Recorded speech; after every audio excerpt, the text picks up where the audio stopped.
मुल्तान में मौलाना फजलुर रहमान के बेटे ने जामिया कासिमुल उलूम के गर्दोनवा में मदरसे के लिए लीज पर ली गई जमीन पर 50 से जायद नाजायज कमर्शियल दुकानें बना रखी थी और अगर औसत दुकान का किराया 30,000 रुपए है तो ये माहाना 15 लाख रुपए की नाजायज इनकम बनती है जो मौलाना फजलुर रहमान के बेटे के अकाउंट में मदरसे के नाम पर ली गई जमीन के जरिए दी जा रही थी। ये दुकानें मिसमार करके 2 अरब रुपए की अराजी वागुजार करवा ली गई है और मौलाना साहब के बेटे को 25 करोड़ रुपए रिकवरी का लीगल नोटिस भी भिजवा दिया गया है। अगर मौलाना फजलुर रहमान के बारे में ये बात कही जा रही है कि अगर उनकी चीखें निकल रही हैं तो इसकी वजह यह भी है कि उनकी अयाशियां खत्म हो चुकी हैं और दूसरी बात यह है कि उन पर मुख्तलिफ जराए से हासिल होने वाली कमाई के रास्ते बंद किए जा रहे हैं। सवाल यहाँ पर यह पैदा होता है कि मौलाना फजलुर रहमान किस तरह से सियासत को अपने मफादात के लिए इस्तेमाल करते आए हैं और दूसरी जानिब मौलाना फजलुर रहमान करप्शन को किस अनोखे अंदाज में करते आए हैं कि उनकी करप्शन मालूम नहीं होती। मौलाना फजलुर रहमान 2008 में कायम होने वाली पीपल्स पार्टी की हुकूमत के इत्तेहादी बने। कश्मीर से मुताल्लिक खुसूसी कमेटी की चेयरमैनशिप हासिल की और मसला कश्मीर के हल के लिए तो वो कुछ न कर सके लेकिन इस चेयरमैनशिप के जरिए अपने मुआशी हालात बेहतर करते रहे। 2010 में इस्लामी नजरियाती काउंसिल की चेयरमैनशिप के हसूल के लिए मौलाना ने मुत्तहिदा मजलिस अमल की बहाली का ड्रामा रचाकर कामयाबी से मौलाना शिरानी के लिए इस्लामी नजरियाती काउंसिल की चेयरमैनशिप हासिल कर ली। नवाज शरीफ के मौजूदा दौर में यानी जो कि अब साबका हो चुका है, मौलाना को जरा सब्र से काम लेना पड़ा। अपनी वफादारी के सबूत बगैर किसी शर्त के दिए तो 7 माह के तवील इंतजार के बाद नवाज शरीफ ने बिलाखिर वफाकी काबीना में तौसी की और JUIF को काबीना में नुमाइंदगी दी गई। अकरम खान दुनानी और सेनेटर अब्दुल गफूर हैदरी विफाकी काबीना में शामिल हुए जबकि मौलाना फजलुर रहमान एक मरतबा फिर कश्मीर कमेटी के चेयरमैन बन गए जो एक विफाकी वजीर के बराबर का होता है। बाद में बहुत ही चालाकी से मौलाना अब्दुल गफूर हैदरी को डिप्टी चेयरमैन सेनेट मुंतखब करवाया जबकि आखिर वक्त किसी को भी यकीन नहीं था कि मौलाना अब्दुल गफूर हैदरी डिप्टी चेयरमैन मुंतखब हो जाएंगे। अभी मौलाना की ख्वाहिशात बाकी थी कि पनामा लीक्स ने पूरे मुल्क में सियासी तूफान खड़ा कर दिया। पनामा लीक्स ने बहुत सारों को मुतासिर किया। इन मुतासरों में वजीर आजम नवाज शरीफ और उनके घर वाले भी शामिल थे। तहरीक इंसाफ के रहनुमा जहांगीर तरीन और अलीम खान भी शामिल और कुल 200 अफराद हैं जिनको पनामा लीक्स की वजह से नुकसान पहुंचा है या पहुंचेगा। लेकिन मौलाना फजलुर रहमान जिनका नाम तो पनामा लीक्स में शामिल नहीं था लेकिन पनामा लीक्स से उन्होंने फायदा उठाने में देर नहीं की। 6 अप्रैल को मौलाना फजलुर रहमान ने अपने एक बयान में कहा कि विकी लीक्स हो या पनामा लीक्स आते रहते हैं, इन्हें नॉर्मल लेना चाहिए, माइल जायज भी हो तो मुल्क में होना चाहिए ताकि खुशहाली आए। उन्होंने कहा कि वजीर आजम ने कमीशन बना दिया है, इसकी तहकीकात का इंतजार करना चाहिए लेकिन शायद नवाज शरीफ उनके 6 अप्रैल के बयान से मुतमईन नहीं हुए, लिहाजा उन्होंने कौमी असम्बली के बाहर खड़े होकर 8 अप्रैल को एक और बयान में कहा कि पनामा लीक्स एक आलमी साजिश है और JUI पूरी तरह वजीर आजम नवाज शरीफ के साथ खड़ी है। उन्होंने कहा कि मैं तनकीद करने वालों को बताना चाहता हूं कि वजीर आजम नवाज शरीफ का कोई बाल भी बीका नहीं कर सकता। इस बयान के फौरन बाद मौलाना फजलुर रहमान के भाई मौलाना जियाउर रहमान को ग्रेड 18 से ग्रेड 20 में तरक्की देकर कमिश्नर अफगान मुहाजिरीन तैनात कर दिया गया और मौलाना जियाउर रहमान उससे पहले बतौर DCO खुशहाब पंजाब हुकूमत के लिए खिदमत अंजाम दे रहे थे। कमिश्नर अफगान मुहाजिरीन की आमदन ग्रेड 20 के 100 अफसरों की जायज और नाजायज आमदन से भी ज्यादा होती है। पनामा लीक्स ने मौलाना के भाई की किस्मत चमका थी। इससे पहले मई 2017 में एक और इंकशाफ भी सामने आया था जिसमें मौलाना फजलुर रहमान के भाई मौलाना अताउर रहमान की करप्शन के बारे में अहम इंकशाफात सामने आए थे। तफसीलात के मुताबिक ये कहा जा रहा था कि जमीयत उलमा इस्लाम के सरबराह मौलाना फजलुर रहमान के भाई मौलाना अताउर रहमान को नवाजने के लिए PIA के शोबा इस्लामी में एक ओहदा तख्लीक किया गया जिस पर मौलाना अताउर रहमान को फायज किया गया। मौलाना अताउर रहमान को बतौर इंस्ट्रक्टर PIA मस्जिद के इमाम और मुअज्जिन की तरबियत करना थी। इसके अलावा मौलाना अताउर रहमान PIA के शोबा इस्लामी के इंचार्ज भी हैं। रिपोर्ट में जराये के हवाले से कहा गया है कि मौलाना अताउर रहमान पिछले बरस छुट्टियों पर अमेरिका गए जहां रमजान में तरावी पढ़ाने के लिए इजाफी छुट्टियों की दरखास्त की गई मगर दरखास्त मंजूर न हुई। इस पर मौलाना अताउर रहमान ने फिर भी पूरे महीने की छुट्टियां की और बाद में आकर जाली मेडिकल सर्टिफिकेट भी जमा करवा दिया। इस दौरान शोबा इस्लामी PIA में रखा हुआ कीमती साजो सामान कंप्यूटर वगैरह भी चोरी हो गए जिस पर तगड़ी सिफारिश डाल दी गई और उस पर पर्दा डाल दिया गया। रिपोर्ट के मुताबिक पेश इमाम की तनख्वाह भी मौलाना अताउर रहमान वसूल करते हैं मगर सिवाय नमाज जोहर के कोई नमाज नहीं पढ़ाते।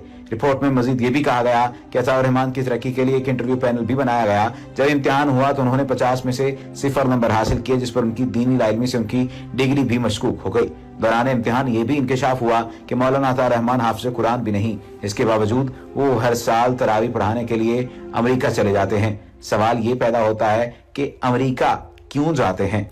मौलाना जियाउर रहमान मौलाना फजलुर रहमान और मौलाना अताउर रहमान एक ही सिक्के के ये तीन रुख हैं और ये इस कदर मजबूत रुख हैं कि आप इनको एक दूसरे से जुदा करेंगे तो आपको दरमियान में करप्शन जुड़ी हुई नजर आएगी और करप्शन ही करप्शन नजर आएगी। पार्लियामेंट ने हाल ही में एक कमेटी बनाई है और कमेटी के पास सवाल यह है कि क्या कोई और काम नहीं रह गया कि वो शरीफ सियासतदानों और नजीबुत्तरफैन किस्म के लोगों के खिलाफ इस तरह की तहकीकात करने निकल पड़ती है। माना कि कमेटी के पास और कोई काम नहीं होगा तभी तो ढूंढ ढूंढ कर गड़े मुर्दे उखाड़ती फिरती है। 1990 की दहाई में मौलाना फजलुर रहमान की जानिब से 3 सरकारी गाड़ियों के गैर कानूनी इस्तेमाल का इंकशाफ तो ऊंट के मुंह में जीरा साबित करने के मुतरादिफ है। अगर मेंबर कौमी असम्बली, चेयरमैन कश्मीर कमेटी और हुकूमत के मजबूत तरीन इत्तेहादी हुक्मरानों ने खुली छूट दे रखी है तो वो एक क्या 11 गाड़ियां भी बैक वक्त इस्तेमाल कर सकते हैं। जब उस वक्त उन्हें किसी ने रोका नहीं टोका नहीं तो अब 25 साल बाद इस तरह के रोते धोते बयान देना पसे मर्ग वावेला ही कहलाएगा। जब सांप निकल जाए तो लकीर पीटने से क्या फायदा। अब ये बात है भी कितनी बोधी कि उनके जेर इस्तेमाल 3 गाड़ियों की मरम्मत पर 5 लाख रुपए खर्च हुए जो अभी तक वाजिबुल अदा हैं। मौलाना साहब को हम जानते हैं, वो दरिया दिल और सखी बादशाह हैं। ये 5 लाख अगर आज सूद मिलाकर 50 लाख भी हो गए तो उनको अदा करने में क्या मुश्किल हो सकती है। खैर ये बात सभी जानते हैं कि वो किस तरह से अदा करेंगे। मौलाना फजलुर रहमान पर बहुत सारे इतराजात उठाए जाते हैं। कुछ लोग उन्हें तालिबानियत का जिम्मेदार और उसका सियासी चेहरा समझते हैं और कुछ का कहना है कि वो मौका परस्त हैं और रसूलों को एक तरफ रखकर अपने मफाद के लिए हुकूमत वक्त से कोई सौदा भी कर लेते हैं। उनकी शख्सियत के बारे में बात की जाए तो मौलाना फजलुर रहमान की बाकायदा सियासी तरबियत नवाबजादा नसरुल्लाह खान और खान अब्दुल वली खान के जेर साया हुई। मौलाना के वालिद मुफ्ती महमूद एक बड़े सियासी लीडर थे मगर उनकी सियासत और तहरीकों का फायदा अमरीका को हुआ। मसलन अफगान जहाद के लिए बाकायदा फतवा जारी करना और निजाम मुस्वा तहरीक चलाना। मौलाना फजलुर रहमान को JUI की क़यादत ऐसे वक्त में मिली जब JUI को अफगान जिहाद में झोंका जा चुका था और अफगान जिहाद की मुखालफत में राय देना कुफ्र था। मौलाना को जो ही क़यादत मिली उन्होंने कमाल होशियारी के साथ JUI का सियासी किबला तब्दील करते हुए सरमायादाराना ब्लॉक से बाहर निकाल दिया। मौलाना ने खित्ते की सियासत शुरू की और इसके लिए वो सोशलिस्ट ब्लॉक की ताकतों के साथ खड़े हुए। मौलाना के लिए ये बात मुश्किल थी कि वो अफगान जिहाद पे कोई राय दे मगर इस जमाने में मौलाना शिरानी ने पूरी ताकत के साथ अफगान जिहाद को फसाद कहा और उसे अमेरिका के मफादात का तहफ़्फ़ुज़ करार दिया। इसी बुनियाद पर मौलाना शिरानी पे उन वक्तों में खुदकुश हमला हुआ कि जब खुदकुश हमलों का रिवाज अभी शुरू भी नहीं हुआ था। मौलाना शिरानी की जो सोच थी वो दर हकीकत मौलाना फजलुर रहमान की सोच का परतो थी। यही वजह है कि तमाम जिहादी ताकतों और मजहबी जमातों के दबाव के बावजूद भी JUI में मौलाना शिरानी की पोजीशन पर कोई फर्क नहीं पड़ा। जो लोग मौलाना को जानते हैं वो ये जानते होंगे कि मौलाना फजलुर रहमान निजाम मुस्वा तहरीक को अमेरिका के मफादात की तहरीक कहते हैं जो भुट्टो को दीवार से लगाने के वास्ते उठाई गई। मैं यहाँ ये बताता चलूं कि ज़ियाउल हक के बदतरीन दौर में जनरल ज़िया जिस वाहिद मजहबी शख्स को अपना हमनवा कभी ना बना सका वो मौलाना फजलुर रहमान थे। उस दौर में मौलाना ने उसकी सख्त से सख्त सजा भुगती मगर आखिरी दम तक बरमला जनरल ज़िया के खिलाफ खड़े रहे। जिस शख्स को जनरल ज़िया ना हिला सका समझ लेना चाहिए कि उसके पास जिगरा भी है और कुछ अंदरूनी मामलात भी हैं।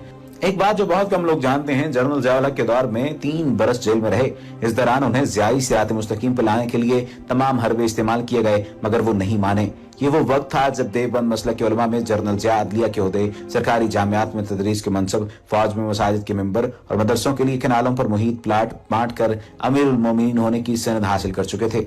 जमात इस्लामी तो खैर बाकायदा काबीना में शामिल थी। जावेद हाशमी जैसे बाकी जनरल ज़िया के वजीर थे। मौलाना रिहा हुए तो बदस्तूर अपनी राह पर चले जिसका नतीजा ये निकला कि उनकी जमात बिल्कुल जमीन से लग गई और सरगर्मियों के लिए गुंजाइश खत्म हो गई।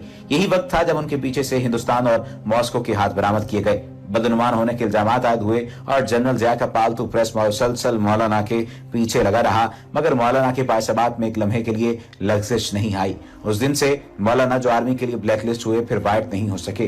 जनरल ज़िया के जाने के बाद भी जनरल हमीद गुल और मौलाना के मरासिम फलस्तीन और इसराइल जैसे रहे। इसी अरसे में मिलिट्री एस्टेब्लिशमेंट ने मौलाना की किरदार कुशी शुरू की और डीजल की चींटें उनके दामन पर मारी। ये बात आज भी कोई नहीं जानता कि डीजल का मामला आखिर है क्या।